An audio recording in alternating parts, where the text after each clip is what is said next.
your entry of the winter solstice. All right, and this is what they would call, the Constantinians would call it Christmas. All right, so the first full day of the winter solstice, this is where the sun stands still for 3 days, and this is where they talk about Jesus was in the tomb 3 days. All right, and Christmas is the birth, or when the procession of the sun starts its declination again. All right, so this is issued by Rahm Emanuel, 22nd day of December, 2011. The first full day of the winter solstice, or the day, or the masses under the Christ principle. That's how they hide it, which is winter solstice. Now understand, Rahm Emanuel, mayor, he ran and he won the office. This is one of the first issues from his office. Rahm Emanuel, mayor, office of the mayor, city of Chicago, seal, proclamation. Whereas the Moorish Americans are of the descendants of the ancient Moabites, Hamathites, and Canaanites who were permitted by the old pharaohs of Kemet to traverse from East Africa and later form themselves kingdoms extending from the northwestern and southwestern shores of Africa, the Atlantic islands, onto the present-day continental Americas. What is he just telling you? Your estate. This is a Jew telling. And whereas the indigenous Moorish peoples of the Americas, we're the peoples of the Americas, are now united in order to again link themselves with the family of nations, and whereas the Moorish Americans, being aboriginal to the territories of North, Central, and South Americas, have formed a sovereign theocratic government guided by the command principles of love, truth, peace, freedom, and justice, through virtue of the universal right of self-determination, as well as the Declaration on the Rights of Indigenous Peoples guaranteed in the Charter. And whereas on January the 8th, 1886, Noble Drew Ali was born in the state of North Carolina, destined to become the first patriarch of his mentally enslaved Moorish American people. In 1912, he was later anointed as Il-Hajj Sharif Abdul Ali by the heads of Egypt and holy city of Mecca to return to the United States as the last prophet and founding father of the newly risen nation of Moorish Americans. And as a result of the 13th Amendment, he's talking about the original, Moorish people were emancipated from slavery in 1865. Now, therefore, I, Rahm Emanuel, mayor of the city of Chicago, do hereby proclaim January 8th to the 15th, 2012, to be Moorish American Week in Chicago, and urge all residents to recognize the events planned for this time, dated this 22nd day of December, 2011. Now, he's a Jew telling the history. What's up with these so-called black leaders? Now, those who cross the river, what's talked about in this first paragraph is the great super Devere. That's the dividing of the land between Ham and Cush, and you are the aboriginals of the Northgate. That's why Masonically, Shriners refer to themselves as the keepers of the Northgate, North America, land of the Moors. Which one is Ham and which one is? Ham is the father, that's you. That's why your fence is 7 inches. And theirs is usually about 5. David's got a 5-inch. Do you understand? And once you understand that, you understand why everybody in rulership, no matter what their so-called religion, got a fez. And nobody ever looks at what's obvious. Because you're ruling in the Maghreb, Morocco, the most extreme west. That's what Malcolm found out. And this is what made him dangerous for those who could not buy him off. Because look how many organizations would have fallen apart. Because here he was, minister, everybody admiring him, and he was brought down to basics by a French Muslim, blue-eyed Muslim, schooling. Just because you made the Hajj, you're not visiting home. You left home. That's the Maghreb. That's why he recognized the enemy was on both sides. This is why, Martin Luther King, 32-degree Mason, he was really 33, right? He said, my people are refugees in their own land. When he started talking like that, he was on his last leg. You understand? He says, I've been to the mountaintop. Now I've seen the promised land. I might not get there with you, but we as a people will make it to the promised land. Masonically, you know, anybody in masonry in any form knows that Muhammad's mountain is that great seal pyramid, that triangle. It's called Muhammad's mountain. Same thing with him. You know, that's why, like, what about 10 years ago or so, when he was on Walnut Street, just behind the post office, we were there, and he told the people they were Moors. And the other time, he just called them black. You know it right, they all know. Look, Elijah Muhammad, why do you think they hide that picture with Elijah with his fez on? As a matter of fact, they got one minister talking about that hat. You know, Elijah had the hat, but I don't know what it means and all that. Bull crap. And, you know, everybody on the planet knew what a fez is. Morocco. Fez province. Not only that, let's look at this. Look, right when they took the birthright and they do the mama's parade, right? You'll have all this. So, next thing. Jim, your folks at Toys.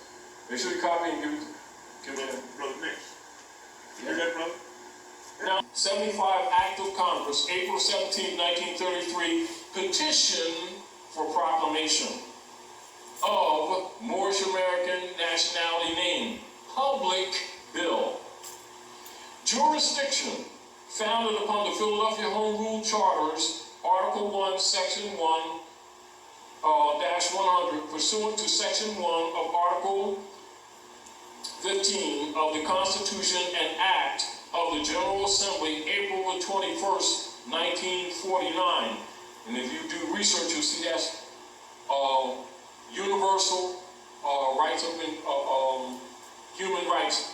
Universal Proclamation of Human Rights, United Nations. That's the nations of the earth got together proclaiming for these people who keep on thinking everything's like crayons. So it's 48, 49. So let's not act like these people didn't know this stuff.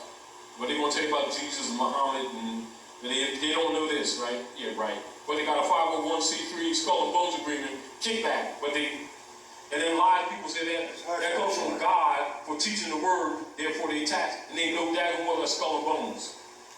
Just throwing it out there. 501c3. So let me read this out, and look what's so obvious. And this is a resolution. Congress. Jurisdiction found upon the Philadelphia Home Rule Charters. Why Philadelphia? Because that's where they took your birthright.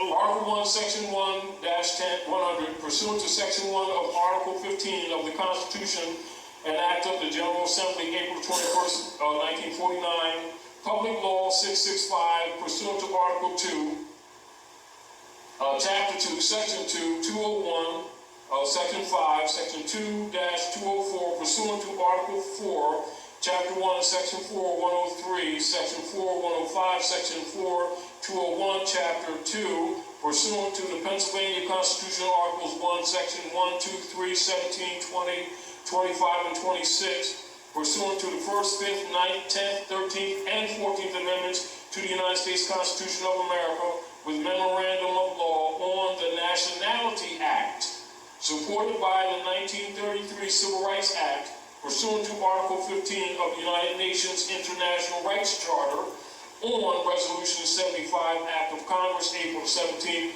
1933.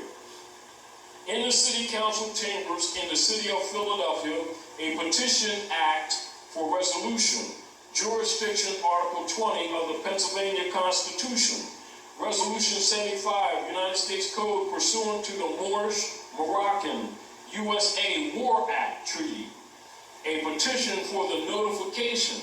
In other words, this petition is for them to give notification of persons referred to and known as, comma, quote unquote, Negroes, blacks, coloreds, Afros, Africans, and or niggers. Nationality, parenthesized, is set forth non-pro-tum, which means now for them, for the proclamation of said person's legal, free, nationality name, known herein and hereafter as definitely Moorish Americans. All right. Descendants of the ancient Moabites, pursuant to Resolution 75 of April 17, 1933, on the enumeration of the 1st, 5th, 9th, 10th, 13th, and 14th Amendments to the United States Constitution. How much more direct can you get than that? They're doing now then for what's supposed to be done with the Freedmen's Bureau. But the point is, because the resolution is only acknowledgement, they can't make it, it ain't law. It's an acknowledgement of that which is. Now what you do with it is on you. Now the point that I'm making is, I just read Rahm Emanuel, I just read Resolution 75, now I'll read Resolution, now that's a designation, or what you call an explanation of Resolution 75. And this is Resolution 75 that's making reference to. General Assembly of Pennsylvania, file of the House of Representatives. I'm showing you different sources. Mr. Wicked in place, Resolution 75, April 17, 1933, Moorish American Society of Philadelphia, and the use of their names. Many sons and daughters of that proud and handsome race which inspired the architecture of Northern Africa and carried into Spain the influence of his artistic temperament have become citizens of his nation. Now you can see Obama talking about what? Andalusia, etc. So he's telling you the history, so you know Renaissance. In the city of Philadelphia, there exists a Moorish American society made of Moors who have found here the end of their quest for a home, and of the children of those who journeyed here from the plains of Morocco. This society has done much to bring about a thorough absorption by these people of those principles which are necessary to make them good American citizens, which means civics. The Moorish Americans have, since being here, missed the use of the titles and name annexations that were so familiar at home and which are used in accordance with the doctrines of the religious faith to which they are adherents. Therefore, be it resolved that this House commends the Moorish American Society of Philadelphia for the efficient service it has rendered the nation in bringing about a speedy and thorough Americanization of these former Moors. Who are the former Moors? People think they're black and Negro and stuff like that. Formerly, they're Moors. They don't use these brands contrary to truth. And that in accordance with the fullest right of religious independence guaranteed every citizen, we recognize also the right of these people to use the names, affixes, Il, Ali, or Bey, or any other prefix or suffix to which they have heretofore been accustomed to use, or which they may hereafter acquire the right to use. Only question, will the House adopt the resolution? It was adopted. So the point that I'm making to you is multiple points documented. So when any politician even act like they don't know that these people are Moors, all you got to do is give them these resolutions. And this also shows you that it's bull when they act like they don't know. Now I'm also going to give you again Resolution 1202. This is Council in the City of Philadelphia, Room 402, City Hall, Philadelphia, Resolution 1202, honoring the Moorish American Society of Philadelphia.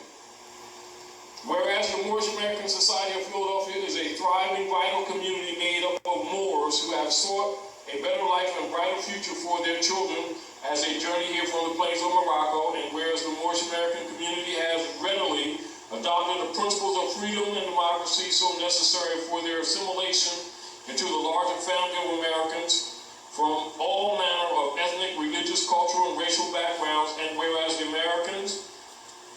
these Americans who hail from a proud and ancient culture, whose influence in philosophy, architecture, and the arts has helped define North African culture for centuries, even giving you your history, have become productive, involved, and contributing members of the American system, yet loyal to the doctrines of the religious faith to which they are adherents to. Which means what? You become useful members of society without giving up your culture. Whereas the Moorish American community recognizes assimilation as fundamental to becoming full Americans, yet also seeks to maintain the flavor of their cultural roots by the use of titles, prefixes, and suffixes, which have been the custom within the dynamic culture for centuries. Therefore, resolved by the Council of Cities. What year was this? Yeah. This about 20 years, Yeah. somewhere in that area. 91. Yeah, this is not that old. The other one's 33.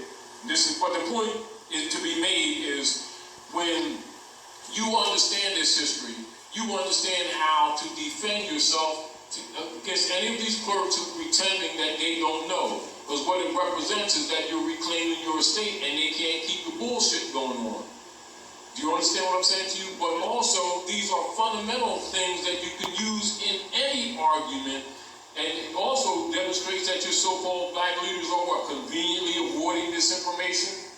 Why? Because their black organizations will collapse.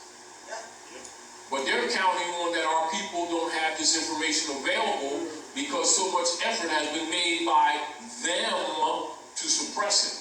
Because they got 501c3 kickback agreements, and they don't want their people to get this information. They want these people to think that they're black, not knowing that it makes them non-descendable. Then they get kickbacks from the Europeans and sit around and talk about Jesus, God, Allah, Moses, Muhammad, and these people think that they love them because they be throwing these words around loosely.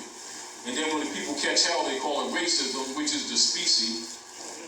And you know what I mean? And so they know that these people can't read, and so they play games with them.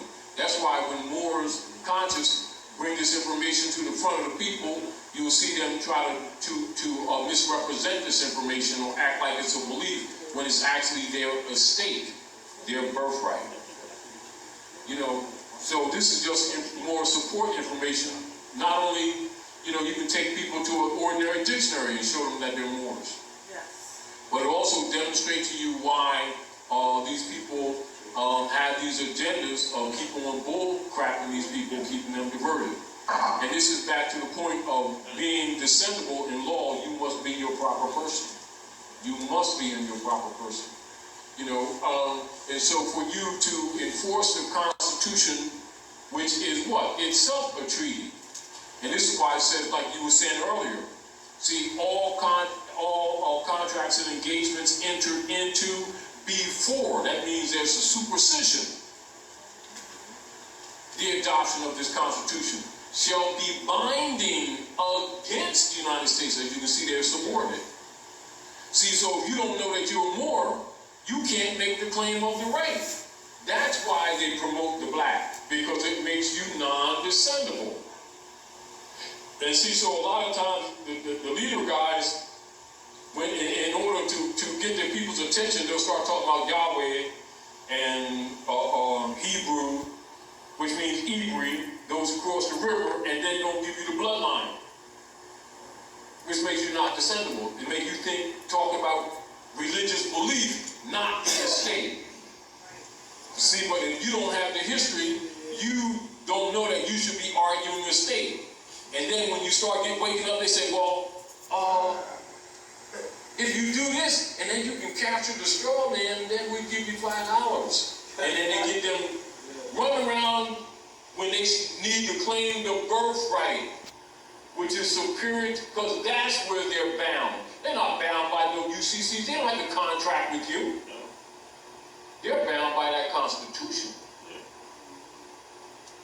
And what we do, we keep trying to bind them with other stuff. And then they do what? Give us pre-forms to do it with. And bounce us around for years and years, giving them jurisdiction and taking them. Not that, see, because I'm not dismissing these processes. Don't misunderstand what I'm saying. Because they have validity to them. But you need to understand that they're diversions. Yeah. Because the issue is your estate. And they get people start talking about money. And as soon as you start talking about money, which is really, it is the issue and it isn't. The issue is the estate. And all of those bonds are against the estate. You're dealing with trust law. Yes. And so when you're talking to trust, you're talking estate. And when you're talking estate, you're talking heirship. And when you're talking heirship and you're talking about those who govern the estate, you're talking about trustees and fofers. And if you're talking outside of that venue, you're already wrong. Meaning your argument need to be confirmed or stand with fofership and trusteeship. And so when a magistrate, you're talking to magistrates, you're talking to persons who are acting as trustees on your estate. And if they get you talking other stuff, you're automatically incompetent.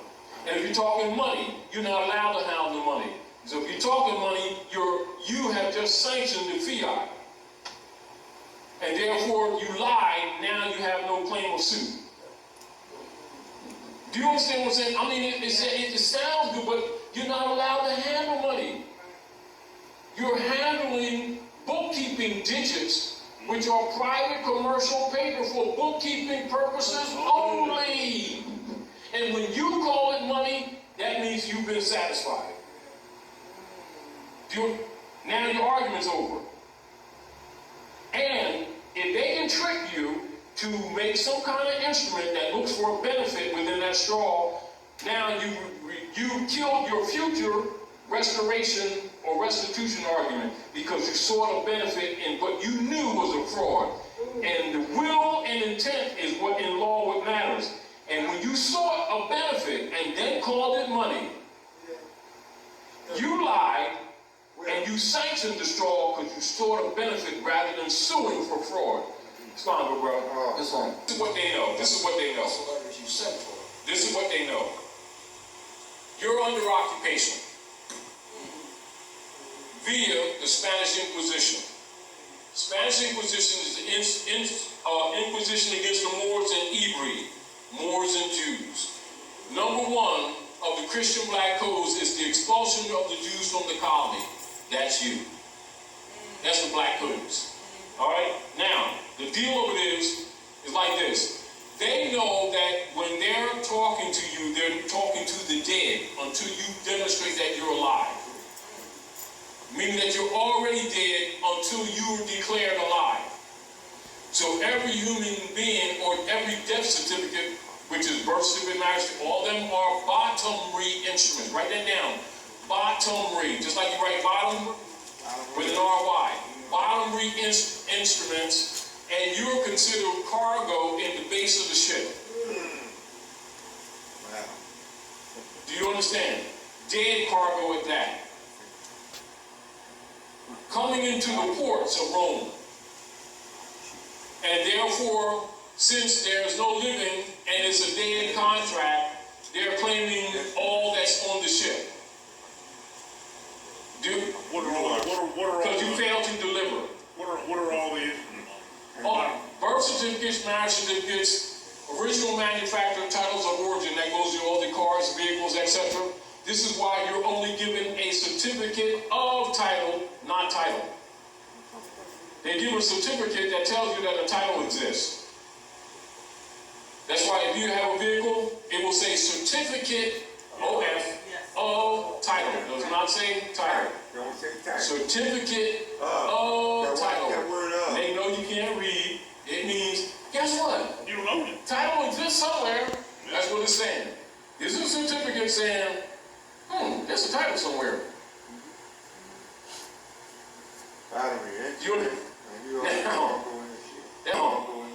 That's called original manufacturer's titles of origin. So under the unum sanctum operations, doctrine of discovery, which is one of the sections, this is what makes up the doctrine of discovery. Unum sanctum, dum diversus, interpretera divina, Romanus Pontifex, the Sister QV Act of 1666. Collectively, that comprises what is known as the doctrine of discovery. The doctrine of discovery is the operations in modern times of the Spanish Inquisition. This is where they've been claiming your estates. And so what occurs is when you buy a wagon, car, vehicle, truck, whatever, the deputy knights who are the praetors, what you call your local praetors, that's your governors. So governors are substitute bays, right? So the substitute bays, that's why in masonry they always talk about substitute, because they got substitutes. You understand? Everything's about substitute. And so they claim your estate, and the auto salesman delivers the title to the lords under the escheat rule. Oh, Then through the corporate state, they issue you a certificate of title that's being held by them and don't tell you that. That's why they can tell you to fasten a seatbelt in their car. yeah, it is. And that's why if you don't pay their employee the kickback of insurance, they will take the vehicle. Yeah, well, Because you are sharecropping the vehicle. And 9 times out of 10, also using their name, Smith, Jones, or Johnson.